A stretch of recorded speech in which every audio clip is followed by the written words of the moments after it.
ଅଘାବ ବତ୍ସାସୁର ବଧ। ଏଥୁ ଅନ୍ତରେ ପରୀକ୍ଷା ନାମେ ମହାରାଜା ସୁକମୁନି ଚରଣରେ କଲେ ଦିବ ପୂଜା। ଧୂପ ଦୀପ ନୈବେଦ୍ୟ ପାଦ ତଳେ ଥୋଇ କର ଯୋଡ଼ି ବିନୟରେ ମନ୍ତ ପୁଛଇ। କହ ମୁନି ହରି ବାଣୀ ମୋତେ ଦୟା କରି ଭବ ଜଳ ଧୀରୁ ଜେନେ ଯିବଇ ମୁଁ ତରି। ରାଜାର ବଚନ ଶୁଣି କହନ୍ତି ଯେ ସୁକ ଏକ ମନେ ଶୁଣ ଏବେ ହେ ନୃପ ନାୟକ। କୃଷ୍ଣଙ୍କର କଥା ମାନ ଶୁଣି ଭୋଜ ସାଇ ପାତ୍ର ମନ୍ତ୍ରୀଙ୍କୁ ବସାଇ ବିଚାର କରଇ। ପରମ ଶତ୍ରୁ ହୋଇଲେ ଗୋପାଳ କୁମରେ ତାଙ୍କ ହାତେ ମଲେ ମୋର ମହାମହାବୀରେ। ସାମାନ୍ୟ ପରାଏ ତାଙ୍କୁ ଭାବିଥିଲି ମୁହିଁ ଜାଣିଲି ଗରିଷ୍ଠ ଶତ୍ରୁ ଅଟନ୍ତି ସେ ଦୁଇ। କିଏ ମୋତେ ମାରିଦେବ ନନ୍ଦର ନନ୍ଦନ ମନ୍ତ୍ରୀ ତାହାଙ୍କୁ କରିବି ଏ ମୋର ପ୍ରମାଣ। ଧିକ ମୋର ବଳ ବୀର୍ଯ୍ୟ ଧିକ ମୋର ଗଦା ଧିକ ମୋର ସମ୍ରାଟ ପଣତ ସର୍ବଦା। ଆଉ କାହିଁକି ମନରେ ଡରିବେ ହେ ମୋତେ ରାଜା ମାନେ ଭୟ କିମ୍ପା କରିବେ ଚିତ୍ତେ। ଯାହା ଶୁଣା ନଥିଲା ମୁଁ ଶୁଣିଲି କାନରେ ଅସୁର ମରୁଅଛନ୍ତି ଗଉଡ଼ ହାତରେ। ହାତୀ ସଙ୍ଗେ ମଶା ଲାଗି ନେଉଛନ୍ତି ଯଶ କାହାଗେ କହିବି ମୁହିଁ ମୋ କପାଳ ଦୋଷ। ଏତେ ବୋଲି ମୌନରେ ବସନ୍ତେ ନୃପତି ଅଘାବତ୍ସା ବେନିବିରେ ଉଠିଲେ ତଡ଼ତି। କର ଯୋଡ଼ି ବୋଇଲେ କ ମହାରାଜ ଶୁଣ ଆପଣଙ୍କର ଶତ୍ରୁକୁ କରିବୁ ନିଧନ। କେଡ଼େ ଗଉଡ଼ ଟୋକାଙ୍କୁ କରୁଅଛ ଭୀତି ବାହୁ ବଳେ ଲେଉଟାଇ ପାରୁ ଆମ୍ଭେ କ୍ଷିତି। ବିଧାଘାତେ ମେରୁଗିରି କରିପାରୁ ଚୂର ସୁଖାଇ ପାରିବୁ ଆମ୍ଭେ ଶପଥ ସାଗର। ବଳେ ଯମ ଅଧିକାର କରିପାରୁ କ୍ଷୟ ଛାର ଗଉଡ଼ ଟୋକା ବି ହୋଇପାରେ ଥୟ। ନିଶ୍ଚିନ୍ତରେ ପୁର ମଧ୍ୟେ ଥାଅ ନରପତି ତୁମ୍ଭର ଶତ୍ରୁଙ୍କୁ କାଲି ଦେବୁ ଯେ ନିପାତି। ଶୁଣି କଂସ ବୋଲେ ମୋତେ ଲାଗେ ବିପରୀତ ଦେଖୁ ଦେଖୁ ଷଣ୍ଢାବକା ହେଲେ ମୃତ୍ୟୁ ପାତ୍ର। ମୋହର ପରତେ ନାହିଁ ଗୋପାଳ ପୁଅଙ୍କୁ ଯେବେ ବୋଲୁଅଛ ତେବେ ଯାଅ ହେ ସେଠାକୁ। ଶତ୍ରୁ ମାରିଲେ ନିଶ୍ଚିନ୍ତେ ରହିବି ମୁଁ ଏତେ ବୋଲି ଶାଢ଼ୀ ଆଣି ବାନ୍ଧେ ତାଙ୍କ ମାଥେ। ତୁମ୍ଭର ବାହାକୁ ଆଶ୍ରା ନେଇଲରେ ମୁହିଁ ଏ ମହାବିପଦୁ ମୋତେ କର ବେଗେ ତ୍ରାଇ। ଏତେ ବୋଲି ଅନ୍ତପୁରେ ଚଳିଲେ ରାଜନ ଶାଢ଼ୀ ବଳା ପାଇ ଦୈତ୍ୟ କରିଲେ ଗମନ। ଉଲୁକ ମନ୍ତ୍ରରେ ନିଜ କାୟା ଗୋପ୍ୟ କଲେ ଅସୁରଙ୍କ ମାୟା କେହୁ ଜାଣି ନ ପାରିଲେ। ଶୁଣ ହେ ପରୀକ୍ଷା ରାଜା ବଦୟନ୍ତୀ ମୁନି ପାତକ ଖଣ୍ଡନ କର ଶୁଣି ହରି ବାଣୀ। ଚୈତ୍ର ଶୁକ୍ଳ ଚତୁର୍ଥୀ ତିଥି ଗୁରୁବାର ହସ୍ତି ନକ୍ଷତ୍ର ଅଟଇ ସେହି ଦିବସର।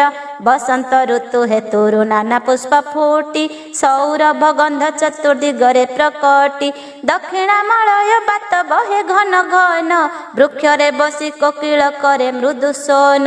ଫଳ ଭରେ ତରୁ ମାନ ଶୋଭାକୁ ପାଆନ୍ତି ଦକ୍ଷିଣ ମନେ ଭାଳନ୍ତି ଦେବ ଶ୍ରୀପତି। କାନନକୁ ଯିବା ପୁଣି ବତ୍ସାନ୍ତ ହରା ଚରାଇ ଅଘାବତ୍ସା ବେନି ଦୈତ୍ୟ ଗୁପ୍ତେଛନ୍ତି ରହି। କଂସ ନୃପତିର ଯେହୁ ବଡ଼ ସେନାପତି ଆମକୁ ମାରିବା ପାଇଁ ଦୁଷ୍ଟେ ଆସିଛନ୍ତି। ଦେଖିବା କିପରି ତାଙ୍କ ବାହୁବଳ ବୀର୍ଯ୍ୟ ଏମନ୍ତ ମନରେ ଭାଳି ପ୍ରଭୁ ଦେବରାଜ। ଗୋପାଳ ପୁଅଙ୍କୁ ଘେନି ବସନ୍ତ ଅଡ଼ାଇ ମହାଅରଣ୍ୟ ଭିତରେ ପ୍ରବେଶିଲେ ଯାଇ। ଗୋପାଳ କୁମରେ କେନ୍ଦୁ ବାଡ଼ି ଧରିଛନ୍ତି ଗୌଡ଼ିଆ ଗୀତ ଗାଇ ଆନନ୍ଦେ ଧାମନ୍ତି। ଗୋମତ ପର୍ବତ ଜିଣି ଥୋକେ ଦୂର ଗଲେ ଜମ୍ବୁ ଦ୍ୱୀପ ମଧ୍ୟରେ ସେ ପ୍ରବେଶ ହୋଇଲେ। ବତ୍ସା ମାନେ ସମସ୍ତେ ଯେ ଚଳିଗଲେ ଦୂରେ କାନନେ ପଶିଣ ଖେଳ କରନ୍ତି ଯେ ଝାରେ। ଏ ସନକ ସମୟରେ ଦୈବର କୃତ୍ୟ ପ୍ରଚଣ୍ଡ ଅଗ୍ନି ମାଡ଼ିଣ ଆସେ ଅକସ୍ମାତ। ହରିଣ ବାହୁଟିଆ ଯେ ଯୁଥ ହୋଇ ତର ତରେ ପଳାନ୍ତି ପଛକୁ ନ ଚାହିଁ। ହସ୍ତି ଘୋଡ଼ା ଗୟଳ ଯେ ମହିଷୀ ଶାର୍ଦୂଳ ଶଶା ସିଂହ ଭାଲୁ ଆଦି ହୋଇ ଦଳ ଦଳ। ଜୀବନ ବିକଳେ ସର୍ବେ ପଳାନ୍ତି କାତରେ ମାଡ଼ି ଆସଇ ଅନଳ ପ୍ରଚଣ୍ଡ ରୂପରେ। ରାଜହଂସ କାକ ଚିଲ ବଣି ଶୁଆ ସାରି କିଳିକିଳା ଶବ୍ଦ କରି ଯାଆନ୍ତି ବାହାରି। ଅନଳର ଶିଖା ଯାଇ ଆକାଶେ ଲାଗଇ ଦେଖି ସବୁ ଜୀବଜନ୍ତୁ ପଳାନ୍ତି ନ ରହି। ଅନଳର ତେଜ ଭଏ ପଳାଇଲେ ଗାଇ ହମ୍ବାରାବ ଶବଦରେ ପୃଥିବୀ କମ୍ପାଇ। ଦେଖି ତାହା ଗୋପ ପୁଏ ମହାଭୟ କରି କୃଷ୍ଣଙ୍କ ନିକଟେ ଯାଇ ଏମନ୍ତ ବିଚାରି। କି ହୋ ହରି କେଣେ ଯିବା ପଥ ନ ଦିଶଇ एथे रहिले मरिबा सर्वे दही होई।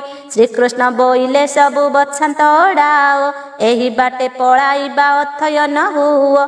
शुणी करी अड़ाइले पोए बछा पर एकुआरे कबोलंती बेगे बेगे चाल। दईबे बसंत ऋतु त्रिंश दंड बेळ चारि पाख बन पड़िया सह्य नळ। धूम्र बन चारि दिगे दिशे अंधकार झूल आसी पड़ुअछि पुओंक उपर। जीवन बिकले केही पछकु न चाही चलंती गोपाल पोए बछांत अड़ाई।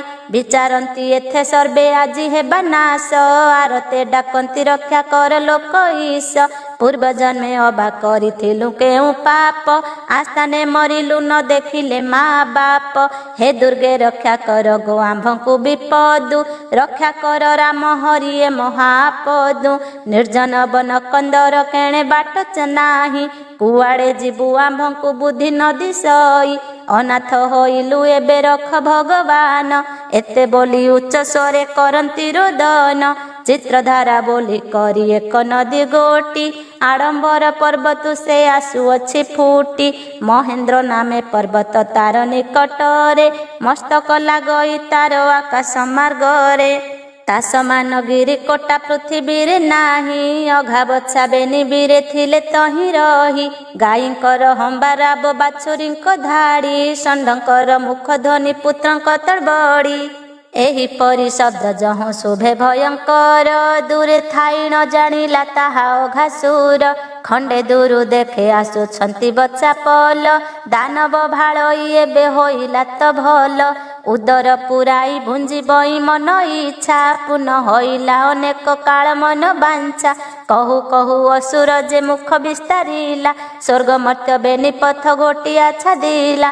साबळ पराय तार दिशे दंतपंती विकराल बदन जे दिन कर ज्योति।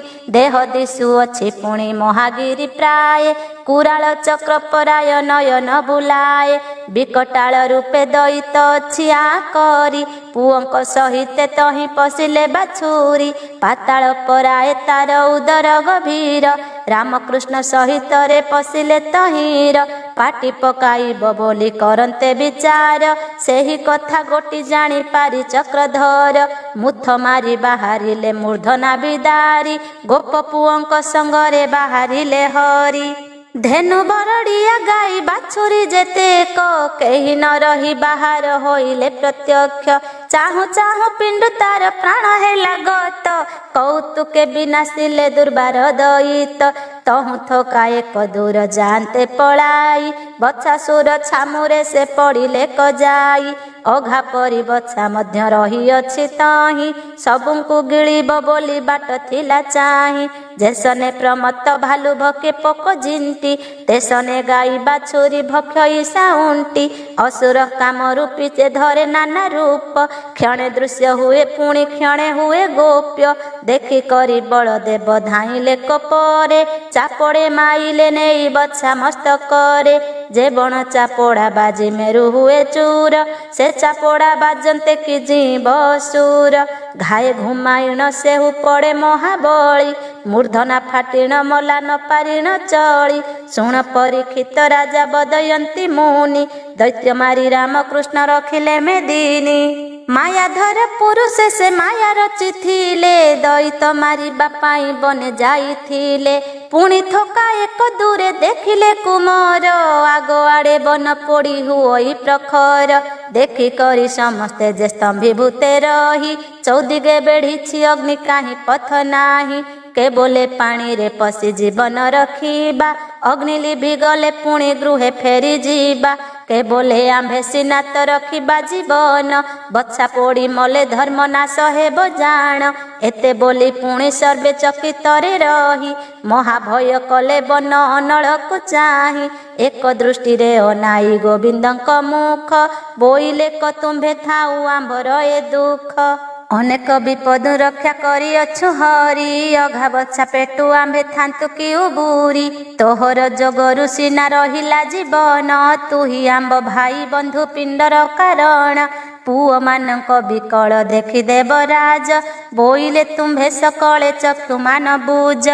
एही क्षणे शांत हेब एही वैश्वानर एमंत आज्ञा बिहिले जेणु दामोदर शुणी करी सकले जे बुझिले नयन पुणी चक्षु फेड़ी दियंते देखिले सन नाही हुतासन नाही आउ बन दाह स्वप्न प्राय मणिले सर्व गोप पुओ आनंद रे राम हरि संगे संगी होई जे जहार बत्सा मान चिन्हिणड़ाई पानी पियाई नदी रे फेरिले समस्ते जे जहार पूरे जाई मिलिले तदंते मेरु हाड़ को गले प्रभु दिन मणि संध्या समय मिलिले घरे सर्वे पुणी राम हरि माता पासे होइले प्रवेश अधामल बणेश्वर करिले कग्रास एथु अनंतरे हेला प्रहरे रजनी पल्यंकरे निद्रा गले प्रभु चक्रपाणी शुण हे परीक्ष राजा कहे सुख जति विश्वकूट माया विरचिले जदुपति नंद बसु नंद उपनंदर सहिते जे जहार पुर मध्ये अछंती निश्चिंते एही समय गोष्ठरे शुभे महागोल गाई मान व्याघ्र नेला शुभिला चहल ठाबे ठाबे बुलुछंती व्याघ्र पल पल केवल ये कथा तो नुहे किछि भल अरिष्टि उत्पात जे हेला गोपपुरे भक्षंती गोरु मनुष्य बुली द्वारे द्वारे एमंत बारता जहु जानिले अच्युत कोकुआ जीव गोटिए अंगु कले जात सकल गोपालंकु से आज्ञा देले राई कोकुआ जीव बोलिण ए जंतु अटई अतिशय करामत एहार अटेत एहाकु स्मरण कले व्याघ्र हेबे हत शुणी गोपाळे कोकुआ नाम सुमरिले तक्षणे कोकुआ व्याघ्र मानंकु खाइले एही रूपे गोपे माया कले माया धर जाहांकर माया देवा सुरे अगोचर मनुष्य होइण ताहा काहु बा जानिब शुण तु परीक्ष बदयंती सुखदेव असंभव चरित ए हरिवंश लीला भव सागर तरिबा पाई दिव्य भेला एथु अनंतरे कंस नृपतिर चार जाई जणाइला अघा बछा समाचार भोदेव भोज साई हे शुण सावधाने अघा बछा बेनी वीर गले जेउ दिने उलुक मंत्र रे काया करिले गोपन रामकृष्ण को से खोजु थांती अनुक्षण दैबे गोपाल पुओ संगतरे घेनी बच्छा चराई अइले नंद पुओ बेनी ए समय अघा बच्छा विचार करिले असुर काया धरिण तांकु गालिले मुख को विस्तार करी धरी गोप बाळ नंद पुओ सहित रे करिले कबळ किपरि ताहांकु नाश कले बेनी सूत गर्भ भितरु बाहारी आसिले तुरित पर्वत पराए पड़िछंती बेनी बीरे देखिण इलु स्वामी आंभेया नेत्रे शुणी करी कंसासुर होइला चकित कि बोल दूत कहि एमंत केउ परी एड़े बीरे मरिले अखड़े केने मारिले ताहांकु से छार गौड़े असंभव कथा एत आक शुणा गला एते बोली कर बेनी मस्तके ताड़िला आहा मोर घारे आरे बच्छासुर गौड़ंक हाते केन्हे गल जमपुर सिंह होई शृगालंक कररे मरिल मार्जार होई मुसिक हाते प्राण देल सरप होई गरुड़े करिल विनाश कागे कहिबि एहा मो कपाळ दोष किए मते मारी देव रामकृष्ण दुई मंत्री पद ताहाकु एकटके देबई जानिले देव तांकर अटई एकुट नहिले दैत्य नासिकी छार गोप चाट माया रे केउ देवता अछि अवतारी किए मते बेने शिशु दियंता जेबे धरी टिकी टिकी करी तांको काटंती मांस संसार रे रखंती कि गोपालंक वंश दही दूध बिका कर एड़े कदिमाक मो संगे शत्रु हुअंती होई प्रजा लोक आहे पात्र मंत्री तुम्भे शुण मो वचन गोपपुरे पदाघाते करी बई चूर्ण अगोपाल करिबि ए 14 ब्रह्मांड मोर पराक्रम जानी नाहंती कि भांड जगत मध्यरे जे हुअटे एक वीर जाना में चमक पड़े अमर नगर बिछुआती गछरे से हुअंती कुंडाई एते बोली दीर्घ रड़ी छाड़े भोज साई क्रोध भरे गदाबर पिटे नेई तले पृथ्वी की रसा तले जीव एका बेले ରଡ଼ି ଘାତରେ ଆକାଶ ପଡ଼ିବ କି ଛିଡ଼ି ନିଶ ମୋଡ଼ି ଠିଆ ହେଲା ଦାନ୍ତକୁ ରଗଡ଼ି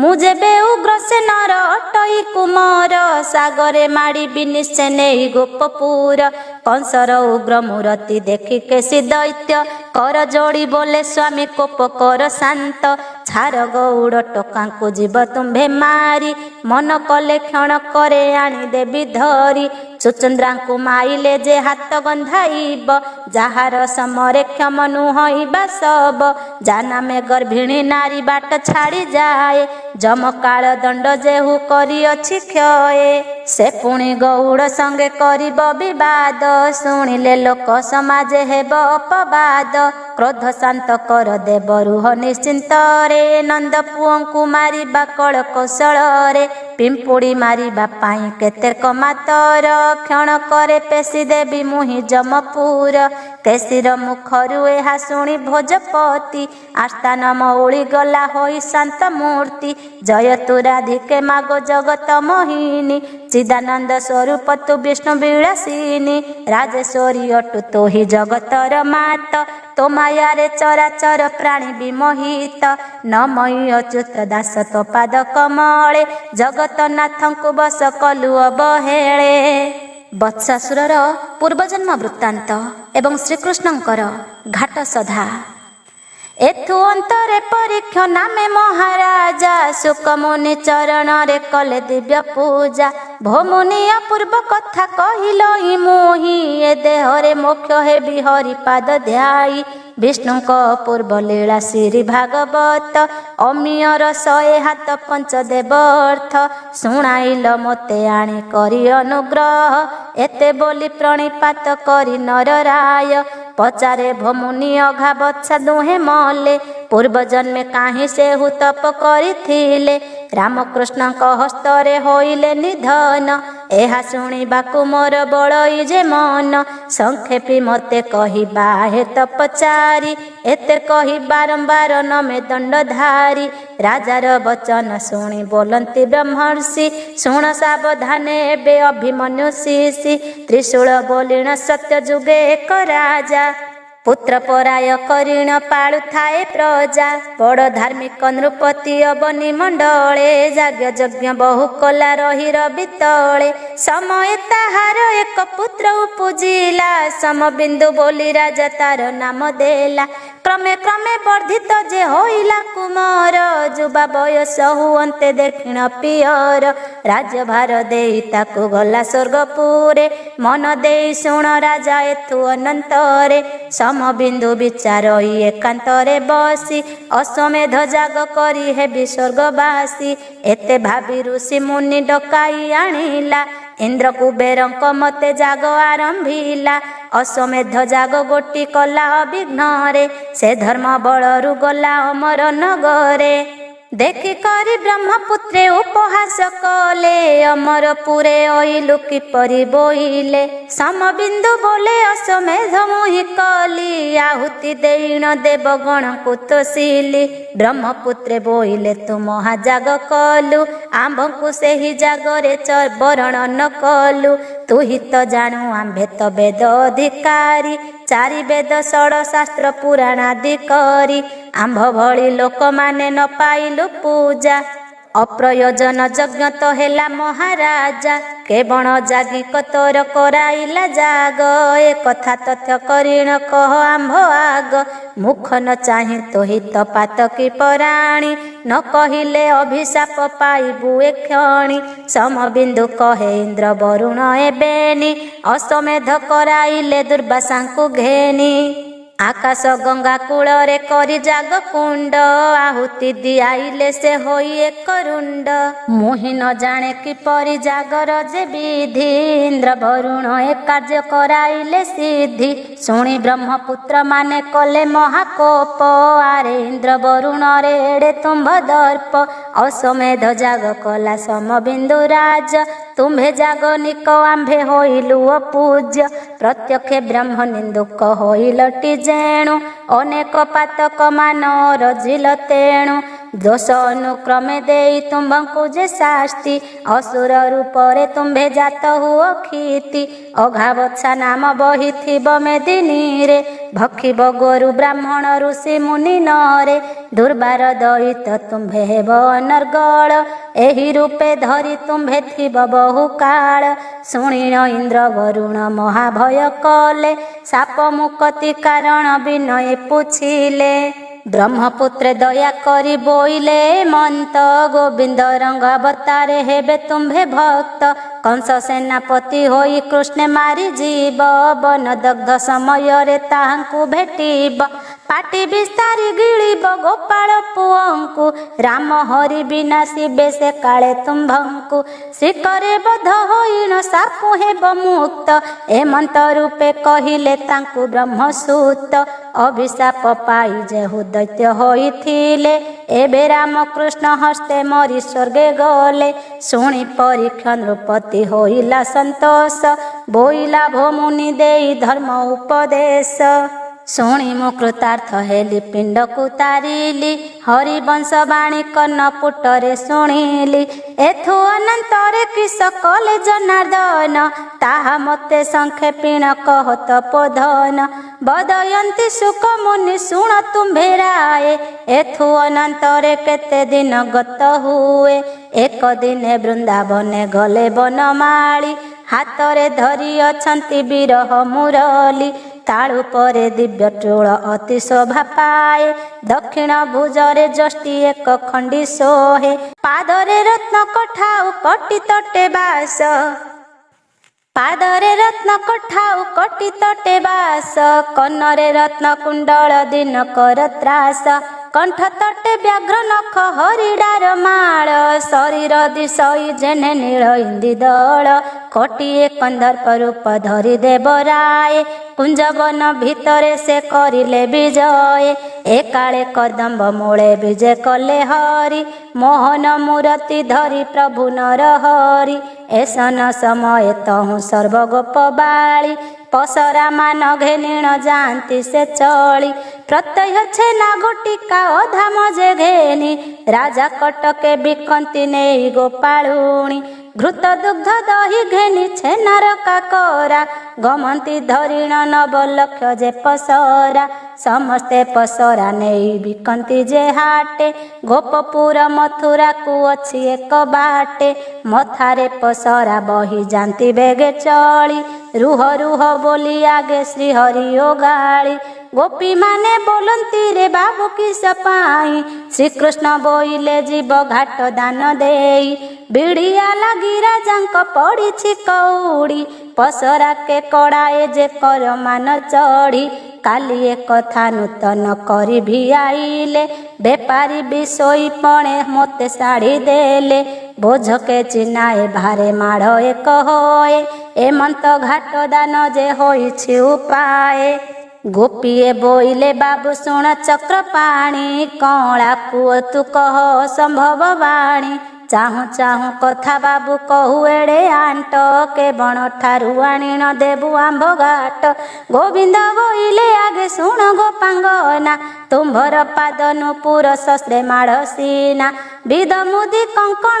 ଯେ ନାସାମଣି ଝଟ ଏସବୁ ଲେଖନ୍ତି ହେବ ବେନି ମାଡ଼ ଘାଟ ନାସା ନାକ ଚଣା ଆଉ କଣ୍ଠ ମୁକ୍ତା ମାଳି ଏଥକୁ ଲେଖିଲେ ଯିବ ମାଢ଼େ କଉ ଗୁଳି କନେ କନ ପତ୍ର ଆଉ ମୁକୁତା ତଡ଼କି ଏଥକୁ ଘାଟ ଯେ ପୁଣି ଛସ୍ର ମାଢ଼ ଲେଖି କଟା ତଟରେ ଯେ ଶୋଭା ପାଏ ରତ୍ନହାର ଏଥକୁ ଲେଖିଲେ ହେବ ଘାଟ ଯେ ଅପାର ନେତ ପତନି ସିନ୍ଧୁଆ ପିନ୍ଧି ଅଛ ଭିଡ଼ି ସତେ ମାଢ଼ ସୁନା ଏକା ଏହୁ ପାଟ ଶାଢ଼ୀ ନୟନରେ ତୁମ୍ଭର ଯା ବିରାଜେ କଜୋଳି ଏଥକୁ ଲେଖିଲେ ତିନି ମାଢ଼ ଯେଉ ଗୁଳି ସୁକୁମାରୀ ସୁଲକ୍ଷଣୀ ଅଟ ନବଯୁବା ତ୍ରୈଲୋକ୍ୟ ମୋହିନୀ ରୂପ ଅତିଶୟ ଶୋଭା ମୁଖରେ ତାମ୍ବୁଳ ପୁଣି ଚରଣେ ଅଳତା ଅଣ୍ଡିର କୋକିଳ ପ୍ରାୟ ସୁଲଳିତ କଥା संपूर्ण चंद्र बदन दिशे झट झट एथे लेखिले अपार होइब तो घाट समस्त घाट लेखन्ते मने खंग पाओ एते द्रव्य घेनी तुम्बे चोरणारे जाओ गोविंद वचन शुणी गोपी स्तंभीभूत एकुआरे कचाहीण होइले चकित मुखरे हस्त देईण हसंती गुआली बोइले बाळुत होई करई ढमाळी अंतुड़ी साळे तोहर काटी अछुलाई कला पुओ होइण एड़े तोर टाही तुच्छा अनर्थरे आसी मागु अछु घाट लेखारे के खुड़ी मौलाणी नंद चाट गुरु गौरवी मानंकु ए रूपरे बोलु जाणु जाणु जस श्री क्षय तु करिलु श्रीकृष्ण बोइले आउ न कुह ए मान जीवाकु इच्छा थिले तो लेखि दियो दान उचित प्रमाणे दान जाग जेते होई जे जहारे दान देखी दे जाओ गोई गोपी बोइले आंभंकु मने देखी एका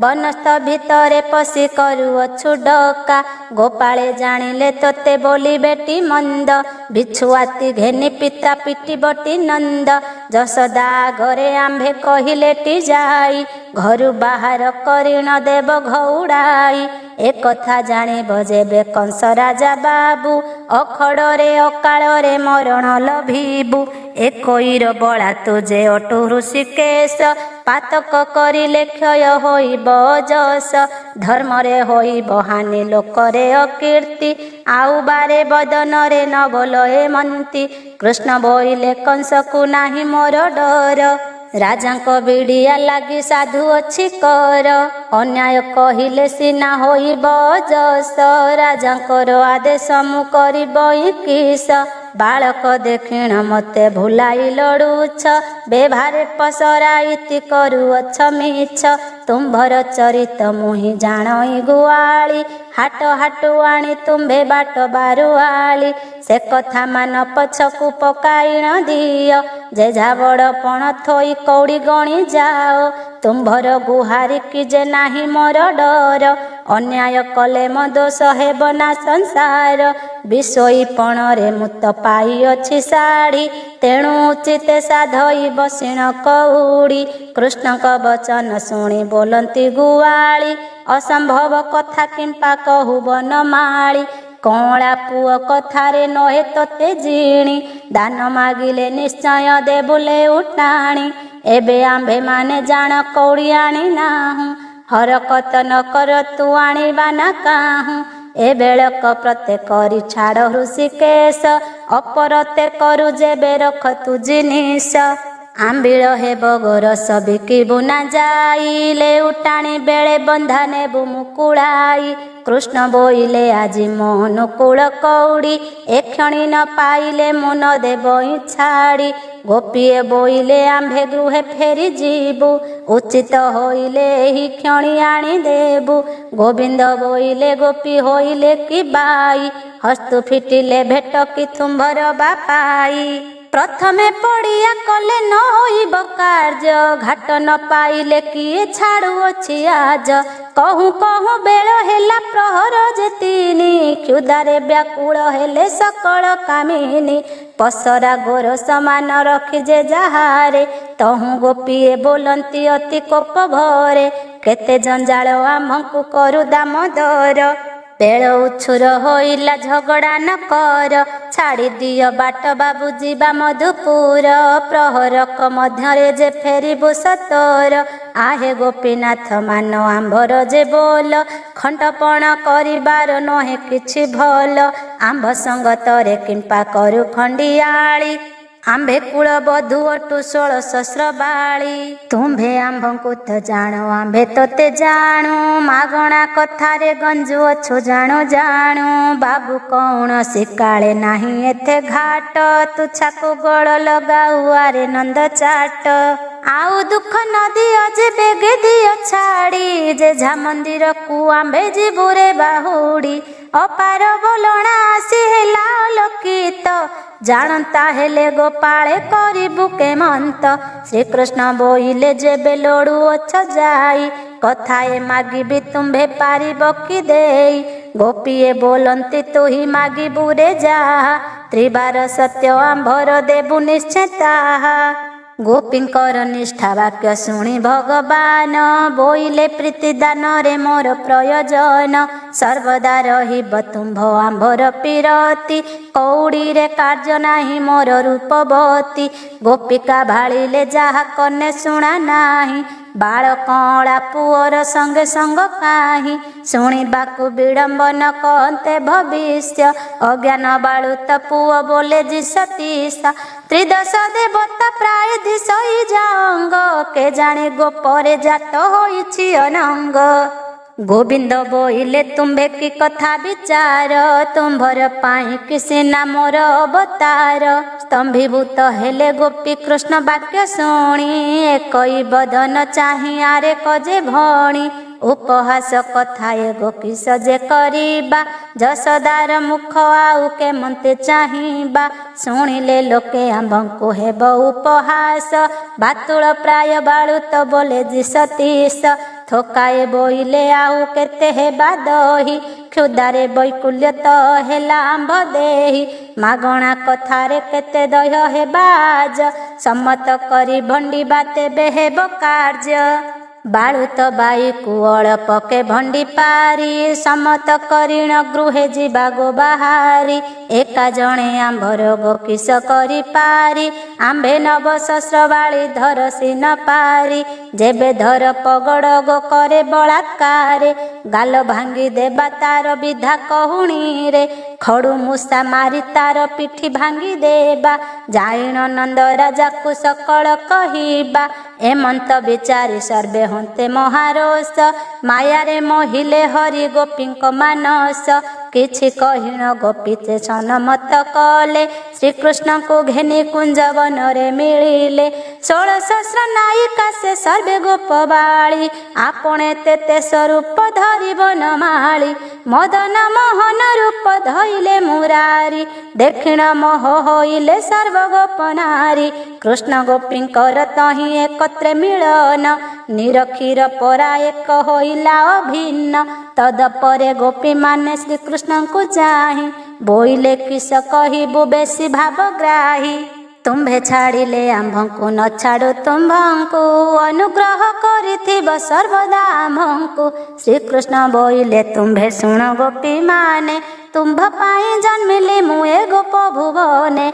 तुम्भ परि नायिका तो बड़ भाग्य पाई तुम्भ छड़ा मोहर तो अन्य नारी नाही। एही रूपे कही बोध देले भगवान शुणिन संतोष हेले सर्व गोपी गण। जे झार पसरा मान धरी जे झासीरे हरसरे चली गले निज निज पुरे।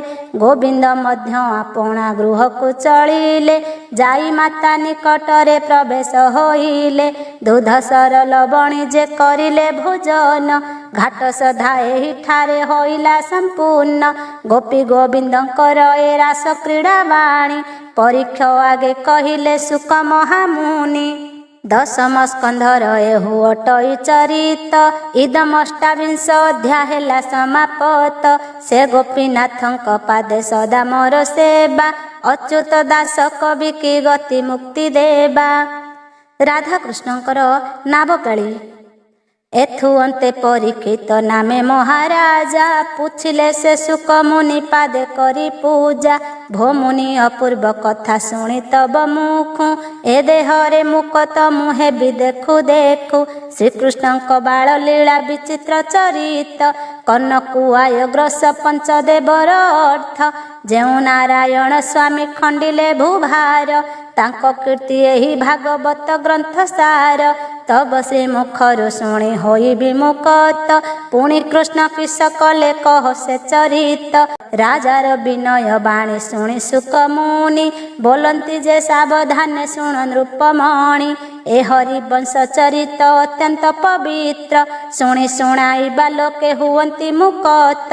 ए अंते मकर शुक्ल प्रतिपदा दिन मघा नक्षत्र संपूर्ण भोग पुणी जाण। सपतांक जोग पुणी पवित्र जे तार सेही दिन सखी घेनी राधिका बाहार। ମଥାରେ ଦଧି ପସରା ଘେନି ଯେ ଯାହାରେ ବିଜିବା ପାଇଁ ବିକିବା ପାଇଁ କି ଯାନ୍ତି ମଥୁରା ନଗରେ। ରବି ଉଦୟ ବେଳରେ ସର୍ବେ ସଜ ହୋଇ ଯେ ଯାହାରେ ବାହାରିଲେ ଚିତ୍ତେ ହର୍ଷ ବହି। ପାଦ ମୁଚୁଳିରେ ନେତ ପତନିକୁ ମଣ୍ଡି ଯତନରେ ତା ଉପରେ ଥୋଇ ଦଧି ହାଣ୍ଡି। ନାନାବିଧ ଗୋରସ ଯେ ତହିଁର ପାରୁ ସେ ଘୃତ ଗୋଟିକା ସଜାଇ ଅତ୍ୟନ୍ତ ସରିତେ। ଏସନ ପ୍ରକାରେ ସର୍ବେ ସଜବାଜ କରି ଦଧି ବିକିବା ପାଇଁ କି ଗଲେ ଗୋପନାରୀ। ଯମୁନା ନଦୀ ଦକ୍ଷିଣ କୂଳ ଯାନ୍ତି ମାଡ଼ି ଚଳନ୍ତି ଗୋପର ମଣି ପସରା ସଜାଡ଼ି। କୁଞ୍ଜବନ ମଧ୍ୟେ ପଶି ଥୋକେ ଦୂର ଗଲେ ଗୋଧି ଘାଟ ନିକଟରେ ପ୍ରବେଶ ହୋଇଲେ। କଦମ୍ବ ତଳେ ମାଧବୀ ଲତା ପରିମଳ କୁସୁମ ଭାରେ ଲୋଟୁଛି ସେ ଅବନୀ ତଳ। ଅଣ୍ଡିର କୋକିଳ ବାଣୀ ଶୁଭେ ଅନୁବ୍ରତେ ଅମର ବାରସ୍ୱତୀ କି ଅଟଇ ସାକ୍ଷାତେ। କହନ୍ତେ ନ ସରେ ତାର ସୌନ୍ଦର୍ଯ୍ୟ ବିଧି ଅନୁବ୍ରତେ ଅଛି ନବରତ୍ନ ଅଷ୍ଟନିଧି। ସୁଳଲିତରେ ପବନ ବହଇ ସଧୀରେ ଅବସନ୍ତରେ ବସନ୍ତ ବହେ ଚୌପାଶରେ। ବାର ମାସେ ଆନୁଆନ ଧରଇ ସେ ଶୋଭା ସେ ଭୂମି ମାଡ଼ିଲେ ବୃଦ୍ଧ ହେବ ନବଯୁବା। ଜନ୍ମ ମରଣ ବର୍ଜିତ ଯେଉଁ ଜାଗ ଭୂମି ସ୍ୱୟଂ ବିଜେ କରିଛନ୍ତି ନାରାୟଣ ସ୍ୱାମୀ। ଦିଗପାଳ ଦେବତାଏ ବୃକ୍ଷ ସ୍ୱରୂପରେ ବିଜୟ କରିଅଛନ୍ତି ଯେ କୁଞ୍ଜବନରେ। ତେଣୁ କରି ସେ ସୁସଂସ ଅତିଶୟ ଶୋଭା ନାହିଁ ପଟାନ୍ତର ବନ ତିନି ପୁରେ ଦେବା। ସେ ବନ ଜିଣିଣ ଗଲେ ସକଳ କାମିନୀ 16 ବୟସୀ ସର୍ବେ ପସରାନ୍ତ ଘେନି। ଗାବନ୍ତି ଗୀତ ଢମାଳି ଟାହି ଢଗ ମେଲି ଠାଣିରେ ଚାଲୁଅଛନ୍ତି ମତ ଗଜ ଚାଲି। ଗମନ୍ତେ ମିଳିଲେ ଯାଇ ଯମୁନାର କୂଳ ଦୁଇ କୂଳ ମାଡ଼ି ତହିଁ ବହଇ ସଲୀଳ। ଅତ୍ୟନ୍ତ ଗଭୀର କେହୁ ଅନ୍ତ କରିପାରି ଚକ୍ରାବର୍ତ୍ତ ହୋଇ ତହିଁ ଦିଅଇ ଭଉଁରି। ମେଞ୍ଚା ମେଞ୍ଚା ହୋଇ କରି ଭାସେ ଫେଣ ମାନ ପ୍ରଚଣ୍ଡ ସ୍ରୋତ ବହଇ ଢେଉ ଘନ ଘନ। ଉତ୍ତାନ ହୋଇ ଭାସନ୍ତି କୁମ୍ଭୀରାଦି ମାନେ ଦେଖି ଗୋପୀ ଗଣେ ମହାଭୟ କଲେ ମନେ। କୂଳ ବୁଢ଼ୀଣ ସଲୀଳ ଆସୁଅଛି ମାଡ଼ି ଠାବେ ଠାବେ ଖାଇ ଯାଉଅଛ ଇୟତଡ଼ି। ଗୋପାଳୁଣୀ ମାନେ କୂଳ ବନ୍ଧ ପରେ ଉଭା ଦେଖିଲେ କ ଭୟାନକ ଦିଶେ ଜଳ ପ୍ରଭା। ସମସ୍ତଙ୍କର ମନକୁ ଲାଗେ ବଡ଼ ବ୍ୟଥା କେ ଗୋପୀ ବୋଲେ ଅଟେ ବିପରୀତ କଥା। ଅଦିନେ ନଈ ବଡ଼ି ବିପରୀତ କାଳ ଅଗାଧ ଗଭୀର ୟାର ନାହିଁ ଥଳ କୂଳ। ବିଶେଷ ଅବଳା ଆମ୍ଭେ କୂଳବଧୂ ନାରୀ ମଥା ପସରା ଆମ୍ଭର ହୋଇଅଛି ଭାରି। ବୁଦ୍ଧି ଦିଶୁ ନାହିଁ ଏବେ କିସଗ କରିବା କେମନ୍ତ ଯମୁନା ନଦୀ ପାର ହୋଇଯିବା। ନାବ ଖଣ୍ଡିଏ ମାତ୍ର କେଥେ ଦେଖା ନାହିଁ କାହାକୁ ପୁଛିବା ଓ ବାକିଏ ଦେବ କହି। ଲେଉଟି ଗଲେ ଘରକୁ ବୋଲଣା ପାଇବା ପଇସା କଉଡ଼ି କାହୁଁ ଅବାଗ ଦେଖିବା। ଖରଚ ବାରଚ ପାଇଁ ହେବା ହରକତ କେବଳ ଇ କାଲି ଠାରୁ ନାହିଁ ଘରେ ଭାତ। କେବଲେ ଲୁଣ ବିହିନେ ଅଲଣା ଖାଉଛୁ କେବଲେ ତୈଳ ବିନା ନୁଖୁରା ପଡ଼ିଛୁ। ଦହି ଦୁଧ ବିକା ହେଲେ ହେବ ଘର ଖର୍ଚ୍ଚ ଏ ରୂପେ ଗୋପାଳୁଣୀଏ କରୁ କରୁ ପାଞ୍ଚ। ବେଳ ଆସିଣ ପ୍ରହରେ ହୋଇଲା କତହିଁ ପୁଣି ବିଚାର କରନ୍ତି ସର୍ବ ଗୋପ ଗୋଇ। ଚାଲ ଏହି ଠାରୁ ସର୍ବେ ଲେଉଟିବା ଘର ବୃଥା ନାଶ ଯିବ କିମ୍ପା ଛେନା ଦୁଧ ସର। ଶାଶୁ ଶ୍ୱଶୁର ଦିଅର ଦେବେ ନିଶ୍ଚେ ଗାଳି କେବଳ ଇ ଚାଲ ଆଜି ଯିବା ପଛେ କାଲି। କେବଳ ଇ ଦେଖ ନାବ କୂଳେ କୂଳେ ଚଳ ଭେଳା ଡଙ୍ଗା ମିଳେ ଅବା ପାର ହେବା ଜଳ। ଦୁଧ ଦହି ବିକିବା ଗୋ ହାଟ ମଧ୍ୟେ ପଶି ଲେଉଟାଣି ଆସିବା ଗୋ ସେ ନାବରେ ବସି। ଏହା ଶୁଣି କରି ତହିଁ ବୋଲେ ଚନ୍ଦ୍ରାବଳୀ ଏଠାକୁ ଅଯୋଗେ ନିକି ଆସେ ବନମାଳି। ଘାଟ ମାଗିଣ ଅନର୍ଥ କରଇ ମାଧୋଇ ଜଞ୍ଜାଳ ଲଗାଇଲେ ଗୋ ନ ପାରିବା ଯାଇ। ଥୋକେ ବୋଲଇ କୃଷ୍ଣଙ୍କୁ କିମ୍ପାଇଁ ଗୋଡର ନନ୍ଦର ନନ୍ଦନ ସେ ଯେ ବାଳୁତ କୁମର। ତାହାକୁ ଡରିଲେ ହେବ ଆମ୍ଭର ଗୋ କିସ ଏହା କହି କେଉଁ ଗୋପୀ ମନରେ ହରସ।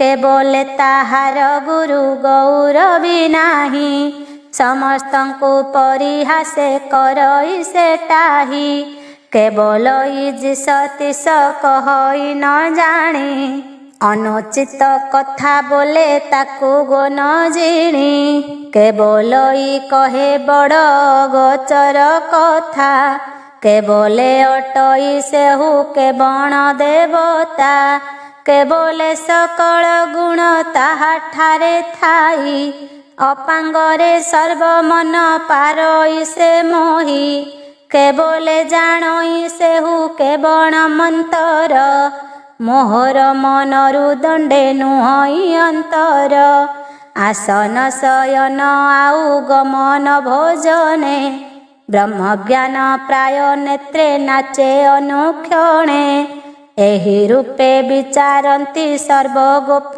ନାରୀ ଶୁକମୁନି ବୋଲନ୍ତି ହେ ଶୁଣ ଦଣ୍ଡଧାରୀ ଶ୍ରୀହରି ଜାଣି ପାରିଲେ ଗୋପୀଙ୍କର ମନ କୈବର୍ତ୍ତ ରୂପେ ତହିଁ ମିଳିଲେ ତକ୍ଷଣ ନାବ ଉପରେ ବସିଣ ଡଙ୍ଗାକୁ ବାହିଲେ ବ୍ରଜ ନାରୀ ମାନଙ୍କର ମନକୁ ମୋହିଲେ ପଛ ମଙ୍ଗେ ବସିଛନ୍ତି କାନ୍ଧେ ହାତ ରଖି ମଥାରେ ଖୋସି ଅଛନ୍ତି ମୟୂରର ପକ୍ଷୀ କାଇଁଚ କଙ୍କଣ ଶୋଭା ପାଏ କରସ୍ଥଳ ହସ୍ତରେ ବେଣ୍ଟୁଆ କନ ମୂଳେ ମଲ୍ଲି ଫୁଲ ଏପରି ସ୍ୱରୂପ ଧରି ଆପେ ଦେବ ହରି ନାବର ପଛ ମଙ୍ଗରେ ଛନ୍ତି ବିଜେ କରି ଖଣ୍ଡ ଦୂରରୁ ଦେଖିଲେ ସକଳ ଗୁଆଳି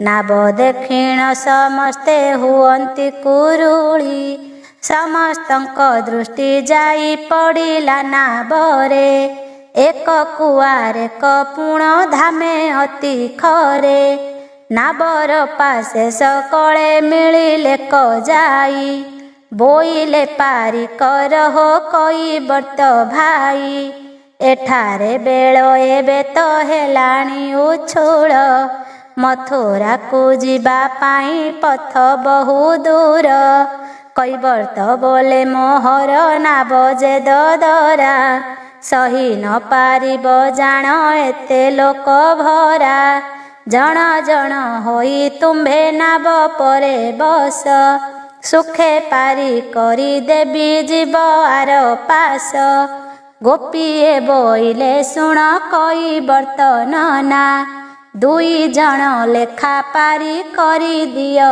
କିନା ନାବିକ ବୋଇଲେ ନଦୀ ଅକାଳେ ବଢ଼ିଛି ଅନୁବ୍ରତେ ପରଚଣ୍ଡ ଲହରୀ ମାରୁଛି ଅତି ପୁରାତନ ଏତ ଦଦରା ଅଟଇ ଦ୍ୱିଗୁଣ ଭାର ପାଇଲେ କାଳେ ଫାଟି ଯାଇ ନାନା ଦିଗୋର ସେ ତୁମ୍ଭେ ପୁରିଛି ପସରା ଏଣୁ କରି ସହଜରେ ହୋଇଅଛି ଭରା ସମସ୍ତେ ଅଳଙ୍କାର ତ ଭୂଷଣ ହୋଇଛ ବିଚାରିଲେ ଅଧ ଜଣଙ୍କର ସମକଛ ସୁବାସ କୁସୁମେ ଗଭା ବାନ୍ଧିଛ ଆବର ତାହା ତଗରୁ ହୋଇବ ଅଧ ଜଣଙ୍କର କର୍ପୂର କସ୍ତୁରୀ ଅଙ୍ଗେ ହୋଇଛ ଯାବଳି ବିଚାରିଲେ ସବୁଠାରୁ ତାହା ତ ଉଗୁଳି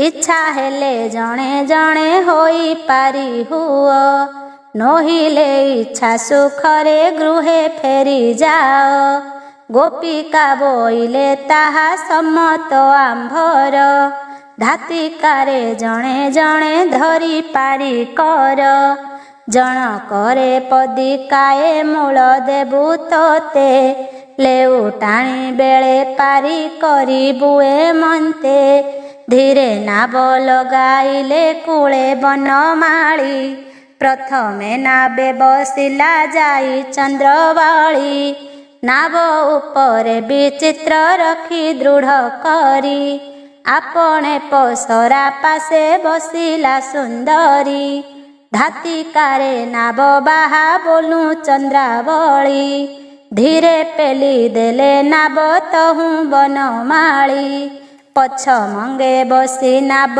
ବାହାନ୍ତି ଶ୍ରୀହରି। ପଟାର ଉପରେ ବସି ଅଛି ଗୋପ ନାରୀ।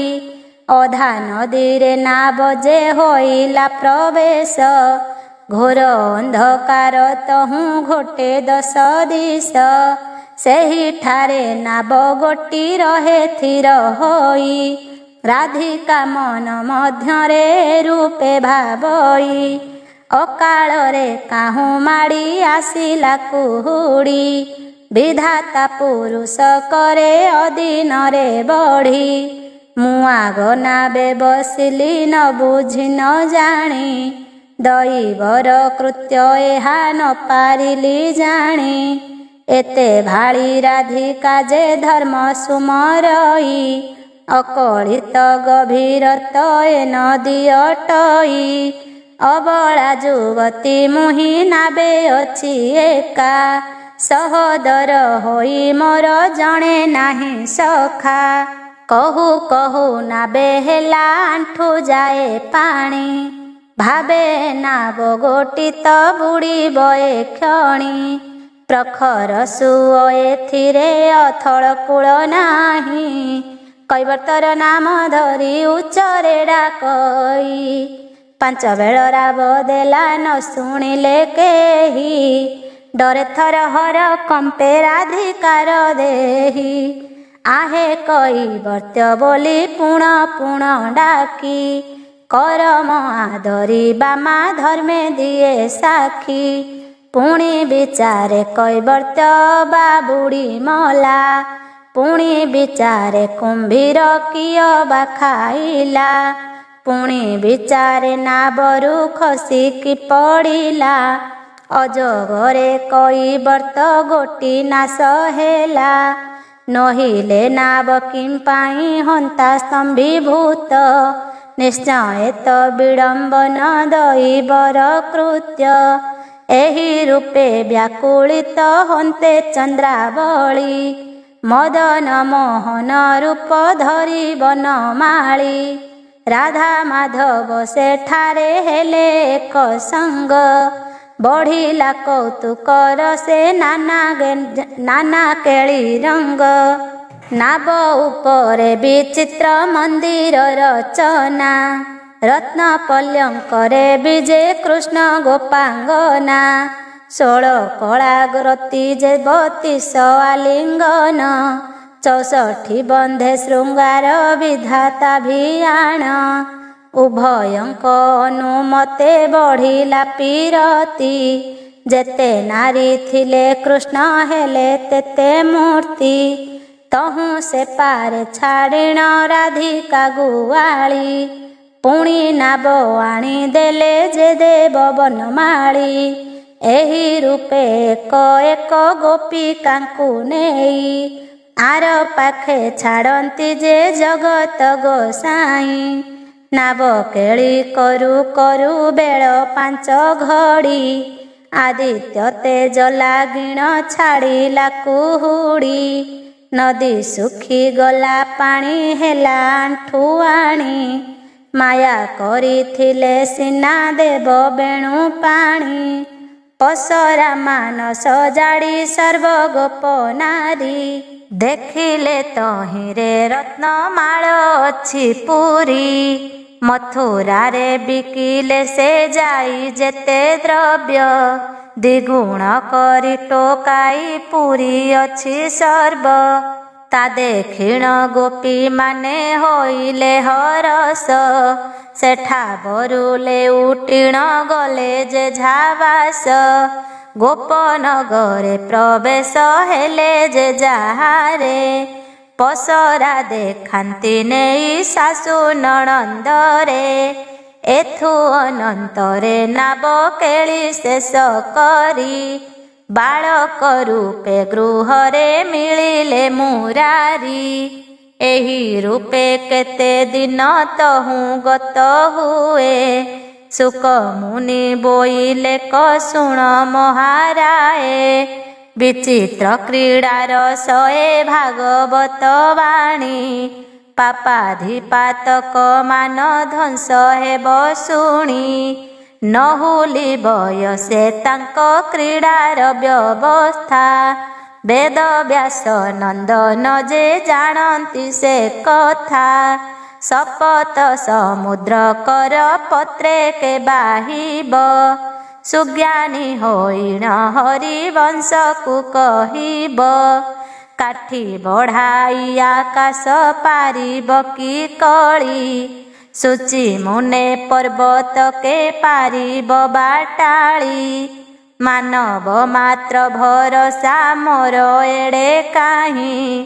बामन होई चंद्र को धरी बाई छई। मद मत्सरादि मोर देहे अछि कड़ी। लोभ काम हिंसारे मु सिना थाए जड़ी। केवल चैतन्य पाइलई पूर्व हेतु। हरि नाम दी अक्षर केवल तो तत्व। वेद वेदांत सार ए अर्थे अबगाही। हरि नाम बिनु आउ धर्म मोर नाही। स्नान दान जप तप धर्म उपवास। सबु पछ करी नरे हरि नाम घोष। अच्युतानंद दास ता अछि माळ करी। जन्मे जन्मे हरि नाम दीक्षा हे मोहरी। इति श्री भागवतर दशम चरित। इदं दशविंश अध्याय हेला समापत। सुभद्रा जन्म। कहन्ति जे सुक मुनि शुण परीक्षित। भागवत बाणी शुणी विनाश दूरित। एथु अनंतरे तहु केते दिन गला। दिने संध्या समय रे नंद गोष्ठे गला। दक्षिण करे लउड़ी बामे कमुना। झलकंती हीरा नीला माणिक्य जे सुना। पादरे रत्न कठाऊ कांधे बड़ छता। सिंधुआ पाग शिरे हस्तरे खणता। अनेक गोपाल कंधे घेनी संचा भार। संध्या बेले गोप नगृ होइला बाहार। गोगोष्ठे प्रवेश हेले केते समय रे। नित्य कर्म व्यवहार रे लागी जे जाहारे। एणे राम कृष्ण घेनी देवी जशोवंती।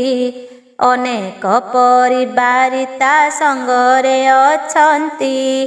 रात्र 5 घड़ी रे से सोई पल्यंकरे। कान्हू संकर्षण सोई अछंती पाखरे। माणिक्यर दीपावली जलई चौकती। घेनी सोईछंती पासे अनेक जुवती। नानाविध रतनरे शोभा पाए पुर। अमर बारसती जे नहे पटांतर। गजदंत पल्यंकरे दिव्य पाट सेज। कोटिए चंद्रमा प्राय विराजई तेज। बेनी हस्त बेनी पुत्र सीमस्थाने देई। मध्यरे जशोदा देवी छंती निद्रा जाई। निरेखी चाहिले ही रूपे दिशे शोभा। हरिहर घेनी विजे आदि माता जिकिबा। सनातन लोक देखी करंती विचार। बोलंती धन्य जीवन अटइए हार। सुर सिद्ध मुनि जाकु करुथांती चिंता। सेया कोळे सोईछंती होई देहबंता। निस्तरिलु जशोदा गो केते कलु पुण्य। देवाधिदेव होइले तोहर नंदन। काहीं अबा बसी तुही करिलु की तप। पुत्र रूपे पाळुअछु प्रभु परम तप। रामंकर भारा मही न पारई सही। ଅବହେଳେ କୋଳେ ତାଙ୍କୁ ଘେନି ଅଛୁ ତୁହି। ପୁଣି ପୁଣି ପ୍ରଶଂସା କରାନ୍ତି ଯେ ଝାରେ, ନ ଜାଣେ ଯଶୋଦା ଦେବୀ ଶୋଇଛି ନିଦରେ। କ୍ରମେ ଅତୀତ ହୋଇଲା 14 ଘଡ଼ି ରାତ୍ର, କେବଳ ଛାୟା ନିଦ୍ରା ଯେ ମାଡ଼ିଅଛି ନେତ୍ର। ଏହି ସମୟରେ ଦୁର୍ଗା ହିଙ୍ଗୁଳା ରୂପରେ, ବିଜୟ କରିଲେ ନନ୍ଦରାଣୀ ସମୀପରେ। ହସ୍ତେ ଶଙ୍ଖ ଚକ୍ର ଖଡ୍ଗ ଡମ୍ବରୁ ତ୍ରିଶୂଳ, କାତି ଖର୍ପର ଖଣ୍ଡା ଯେ ବର୍ଚ୍ଛା ଶିରମାଳ। ଆଢ଼ଣ ନାଗ ପାଶ ଯେ ପରଶୁକୁ ଠାର, ଅପ୍ରମିତ ଆୟୁଧରେ ଭୁଜ ଶୋଭା କର। ଗଦା ମୃଦୁ କର ବାମ କରେ ଯମଦାଢ଼, କାଳଦଣ୍ଡ ବଜ୍ରାଙ୍କୁଣ ପ୍ରୋକ୍ଷଣୀ ଯେ ପିଢ଼। ଯେମନ୍ତେ ଅନେକ ଭୁଜେ ଅନେକ ନାରାଜ, ପ୍ରଚଣ୍ଡ ଦାବାନଳର ପରା ଏକ ତେଜ। ସିଂହ ବାହନରେ ବିଜେ ଦେବୀ ମହାମାୟା, ରସାଣିଲା ସ୍ୱର୍ଣ୍ଣ ପ୍ରାୟ ଦିଶେ ତାଙ୍କ କାୟା। ସଙ୍ଗତେ ଚଣ୍ଡୀ ଚାମୁଣ୍ଡା ଅନେକ ଅଛନ୍ତି, ସିଂହ ଶାର୍ଦୂଳ ବାହନେ ସର୍ବେ ବସିଛନ୍ତି। ଗଳାରେ ମୁଣ୍ଡମାଳା ଯେ ସବୁଙ୍କରି ଶୋହେ, କୃଷ୍ଣ ବର୍ଣ୍ଣ ଦେଖାଯାଏ କାହାର ଯେ କାଏ। ଯଶୋଦା ନିଦେ ଶୋଇଛି ଜାଣି ମହାମାଇ, ସୀମସ୍ଥାନ ପରେ ତାର ବିଜେ କଲେ ଯାଇ। ଦର୍ହସିତେ ବୋଲୁଛନ୍ତି ଦୁର୍ଗତି ତାରିଣୀ, ସାବଧାନେ ଶୁଣ ତୁ ଗୋ ନନ୍ଦର ଘରଣୀ। ଅନାଦି ଶକ୍ତି ଆମ୍ଭେ ତ ଅଟୁ ଜଗନ୍ମାତ, ତୋହର ଗର୍ଭରୁ ଆମ୍ଭେ ହୋଇବୁ ସମ୍ଭୂତ। ତୁମ୍ଭର ଉଦରେ ମୋତେ ଦିଅସି ଗୋଠାବ, ଏ ତୁମ୍ଭର କୀରତି ଗୋ ଯୁଗେ ଯୁଗେ ଥିବ। ଯଶୋଦା ବୋଇଲେ ତୁହି ଅଯୋନି ସମ୍ଭୂତ, ଜଗତ ମାତା କିପରି ହେବୁ ଯୋନି ଜାତ।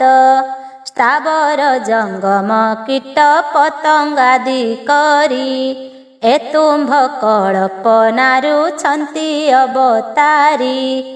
ଈଶ୍ୱର ଦେବ ଅଟନ୍ତି ସ୍ୱାମୀ ଯାହାଙ୍କର, ମନେ କଲେ ପୃଥିବୀ ଯେ କରନ୍ତି ସଂହାର। ତୁ କେମନ୍ତ ଅସମ୍ଭବ କଥା କହୁ ଆସି, ତାହା ଶୁଣି ଦୁର୍ଗା ଦେବୀ ବୋଇଲେ କଆସି।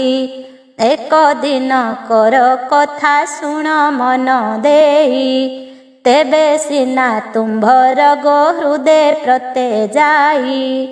ଦିନେ ମରିଚି ମହର୍ଷି ଛନ୍ତି ଯୋଗ ଧ୍ୟାନେ, ପରମହଂସ ଦୀକ୍ଷା ସେ ଲୟ କରି ମନେ।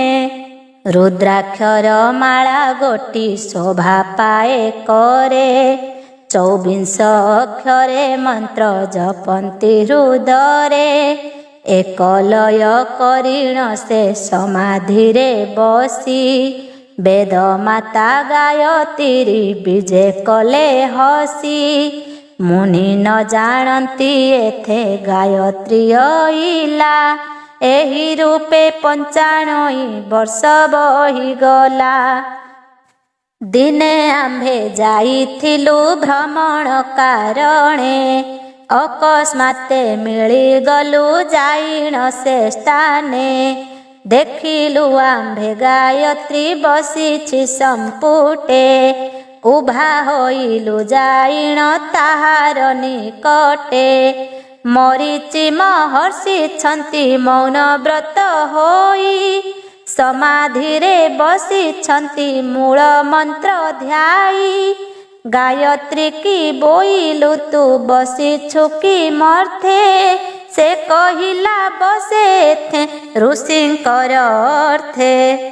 95 ବର୍ଷ ଆସି ହୋଇଲା ଅତୀତ, ତଥାପି ଋଷିଙ୍କ ସଙ୍ଗେ ନୁହଁ ସାକ୍ଷାତ। ଉପହାସେ ବୋଇଲୁ ଯେ ଆମ୍ଭେ ତାଙ୍କୁ ହସି, କାଳେ କାଳେ ନିର୍ଲଜ୍ଜତ ଅଟନ୍ତି ମହର୍ଷି।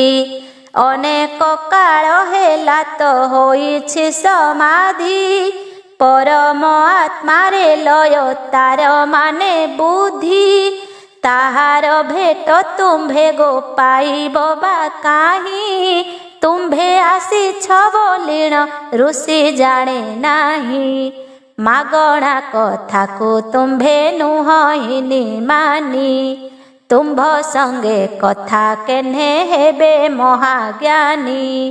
ଆମ୍ଭେ ଦୁହେଁ କଥାବାର୍ତ୍ତା ହୁଅନ୍ତେ ମନ୍ତେ, ସମାଧି ଭାଙ୍ଗିଲା ମୁନି ଚାହିଁଲେ କନେତ୍ରେ। ବୋଇଲେ ତୁମ୍ଭେ ତ୍ରୈଲୋକ୍ୟ ଠାକୁରାଣୀ ହୋଇ, ଅନୁଚିତ କଥା ମାନ କହିଲ କିମ୍ପାଇଁ। ଜାଣି ଶୁଣି ଯେଣୁ ତୁମ୍ଭେ ଦୋଷର ଜିଲ, ତେଣୁ ଅଭିଶାପ ଯୋଗ୍ୟ ନିଶ୍ଚୟ ହୋଇଲ। ଏତେ ବୋଲି ମହାମୁନି ଆଗତ ନୟନ, କ୍ରୋଧ ଭରେ ମୋତେ ଚାହିଁ ବୋଇଲେ ସନ। ମାନବ ଯୋନିରେ ଜନ୍ମ ପାଅ ସତେ ବାର, ମିଥ୍ୟା ନହିବ କେଭେ ଆମ୍ଭର ଏ ଗିର। ଯେଣୁ ତୁମ୍ଭର ଗର୍ଭରୁ ହେବୁ ଆମ୍ଭେ ଜାତ, ହସିଣ ଏହା ବୋଇଲେ ଜଗତର ମାତ। ହୁତାସନ ମଧ୍ୟୁ ଆମ୍ଭେ ହୋଇଲୁ ବାହାର, ଦୁର୍ଗା ରୂପେ ମହିଷାକୁ କରିଲୁ ସଂହାର। ଶୁମ୍ଭ ନିଶୁମ୍ଭ ଯେ ଚଣ୍ଡ ମୁଣ୍ଡ ଦୈତ୍ୟ ତୁଲେ, ଅନେକ ଦୁଷ୍ଟ ଦନୁଜ ଥିଲେ ରବି ତଳେ। ରକ୍ତ ବୀର୍ଯ୍ୟ କାନ୍ତି ମାଳା ଯମ ଘଣ୍ଟ ବୀର, ସମୂଳରେ ଏମାନଙ୍କୁ କରିଲୁ ସଂହାର। ଆବର ଜାତ ହୋଇଲୁ ହିମାଳୟ ଘରେ, ପାର୍ବତୀ ରୂପେ ରହିଲୁ କୈଳାସ କନ୍ଦରେ। ଏବେ ଅବତାର ଆମ୍ଭେ ହେବୁ ତୁମ୍ଭ ତହିଁ, ନନ୍ଦ ଗୃହେ ଜନମିବୁ ମୁନି ଥିଲେ କହି। ଏଥକୁଆ ନ ମନେ ଗୋ ନ ଧର ଯଶୋଦା, ନିଶ୍ଚୟ ଖଣ୍ଡିବୁ ତୋ ଯାବତ ରୋଗ ବାଧା। ଯଶୋଦା ବୋଇଲା ମାଗୋ ଯେ ତୋର ମନୀଷା, ତାହା ନାହିଁ କରିବାକୁ ମୋର କି ଭରସା। କହୁଁ କହୁଁ ଦେବି ତହୁଁ ହେଲେ ଅନ୍ତର୍ଧ୍ୟାନ, ଭାଙ୍ଗନ୍ତେ ନିଦ୍ରା ଯଶୋଦା ପାଇ ଦିବ୍ୟ ଜ୍ଞାନ। ଅନ୍ତର୍ଗତେ ଚିତୋଇଲେ ସକଳ ବୃତ୍ତାନ୍ତ, କାହାଗେ ନ କହି ତାହା ରଖିଲେ ଗୁପତ। ଏଥୁ ଅନନ୍ତରେ ଯହୁଁ ପାହିଲା ରଜନୀ, ଗଗନରେ ଉଦେ ହେଲେ ଦେବ ଦିନମଣି। ସନ୍ଧ୍ୟା ବେଳରୁ ଯେ ନନ୍ଦ ଗୋଷ୍ଠେ ଯାଇଥିଲା, ପ୍ରଭାତେ ଗୋରସ ଘେନି ଗୃହରେ ମିଳିଲା। ଏକାନ୍ତରେ ଯଶୋଦା ଯେ ନନ୍ଦ ପାଶେ ଯାଇ, ସୋପନ କଥା ସମସ୍ତ କହିଲା ମଣାଇ। ଶୁଣି ନନ୍ଦ ମହାଖୁଡ଼ ହେଲା ଅତି ତୋଷ, ବୋଲେ ବିଧାତା ପୁରୁଷ ଭିଆଇଛି ଯିଶ। ଏକା ରାମ କୃଷ୍ଣ ମୋର ସର୍ବ ଶୁଭେ ଥାନ୍ତେ, ଚଉବର୍ଗ ମୁକ୍ତି ମୋତେ ମିଳିବ ଜୀବନ୍ତେ। ଏଥୁ ଅନ୍ତେ କେତେ ଦିନ ହୁଅନ୍ତେ ଅତୀତ, ଯଶୋଦା ଦେବୀର ଶୁଦ୍ଧ ସ୍ନାନ ବେଳା ପ୍ରାପ୍ତ। ମହାମାୟା ଜ୍ୟୋତି ରୂପେ ରହିଲେ ଗର୍ଭର, 10 ମାସ ଚାହୁଁ ଚାହୁଁ ଅତୀତ କ୍ରମର। କୁମ୍ଭ ଶୁକ୍ଳ ଦଶମୀ ତିଥି ଗୁରୁବାର, ପୁଷ୍ୟା ନାମରେ ନକ୍ଷତ୍ର ଅଟେ ସେ ଦିନର।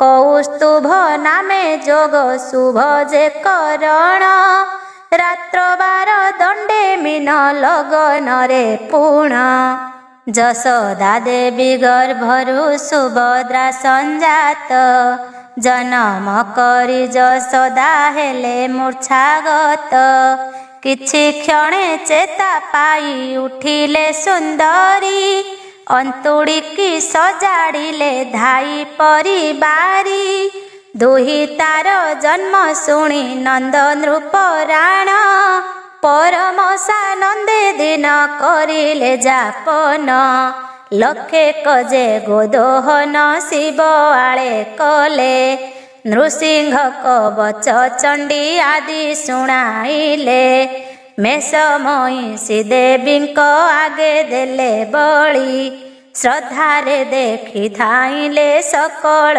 गुआली पंचुआती मासिकिया आदि जेते विधि करिले नंद डकाई पंडित सुबुद्धि सुभद्रा बोलिण नाम देले हरसरे दिनु दिन बढ़ई से चंद्रमा प्रकारे अनेक श्रद्धा करिले हळी चक्रधर भौणी पाई चित्तरे हरस पार बेनी पुत्र एक कन्या देखी करी नंद मने मने अतिशय हुई आनंद शोक मुनि बोइले शुण नृपमणि इति श्री एथे सुभद्रा जनमर बाणी अपूर्व चरित एहु पाप नाशकारी मूढ़ अच्युत लेखई श्री हरि सोमरी।